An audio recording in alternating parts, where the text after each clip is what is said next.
எங்களிலே புனிதமான பிராணி, எனவே நாங்கள் அதை கொண்டாடுகிறோம், மதிக்கிறோம், காப்பாற்றுகிறோம் என்று களத்திற்கு வந்திருக்கிறீர்களே, பசு மட்டும்தான் உங்களிடத்திலே புனித பிராணியா? உங்களுடைய தெய்வங்களின் பட்டியலில் பசு மட்டும்தான் இடம்பெற்றிருக்கிறதா? திருமால் என்று நீங்கள் வழங்குகிற பெருமாளுடைய அவதாரங்கள் தசாவதாரம் என்று 10 அவதாரங்களை பட்டியலிடுகிறது. அந்த அவதாரங்களில் என்னென்ன பிராணிகள் வருகிறது தெரியாதா? மச்சாவதாரம் என்ற பெயரால் மீன் இருக்கிறதே, உன் பார்வையில் அது கடவுள் இல்லையா? பசுவை வாகனத்திலே ஏற்றினால் அடித்துக் கொள்வாய் என்றால், மீன்களை கப்பலிலே ஏற்றினால் அவர்களை என்ன செய்வாய்? செய்தாயா? உன்னுடைய நோக்கம் பசுவை காப்பது அல்ல. பசுவின் பெயரை சொல்லி முஸ்லிம்களுக்கு எதிராக ஒரு வெறுப்புணர்ச்சியை உண்டாக்கி அரசியல் லாபத்தை அடைவதற்காக வேண்டி களத்திற்கு வந்திருக்கிறீர்கள். உண்மையிலே உங்களுக்கு தெய்வ பக்தி தான் உண்மை என்றால், மீனை கை வைத்தவர்களை மீது நீங்கள் கடுமை காட்டி இருக்க வேண்டும். அதே போல கூர்ம அவதாரம் என்ற பெயரிலே ஆமை வடிவம் எடுத்திருக்கிறார் பெருமாள். அந்த ஆமை உங்களுக்கு தெய்வம். ஆமைக்காக நீங்கள் பாடுபட்டீர்களா? வராக அவதாரம் என்ற பெயரால் பன்றியின் அவதாரம் வடிவம் எடுத்திருக்கிறார் உங்களுடைய தெய்வம். பன்றிக்காக நீங்கள் போரிட்டீர்களா? பைரவ அவதாரம் என்ற பெயரிலே நாய் வடிவம் எடுத்திருக்கிறார் உங்களுடைய பெருமாள். அந்த நாய்க்காக நீங்கள் பாடுபட்டீர்களா?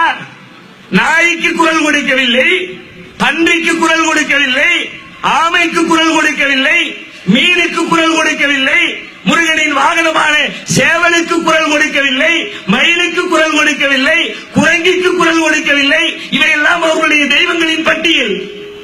குரங்கு தெய்வம் அனுமார் என்ற வடிவத்திலே, யானை தெய்வம் விநாயகர் என்ற வடிவத்திலே, எலி கூட தெய்வம் விநாயகரின் வாகனம் என்ற வடிவத்திலே. எங்கடா போனிய? பிரிட்டிஷ்கார காலத்தில் பாலகங்காரந்த கலைஞர் வந்தார். என்ன வந்தாரு?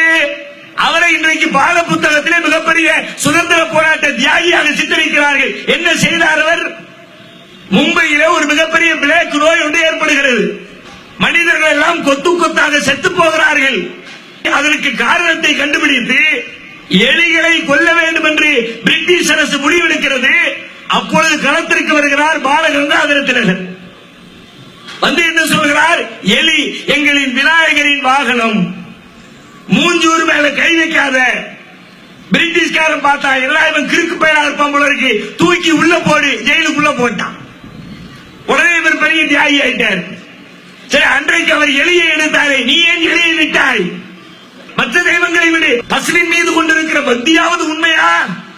பசு பக்தி உண்மை என்று சொன்னால், பசுவின் மீது முஸ்லிம்கள் கை வைக்கிற பொழுது கோபப்படுகிறாய், தலித்துகள் கை வைக்கிற பொழுது கோபப்படுகிறாய், கிறிஸ்தவர்கள் கை வைக்கிற பொழுது கோபப்படுகிறாய்.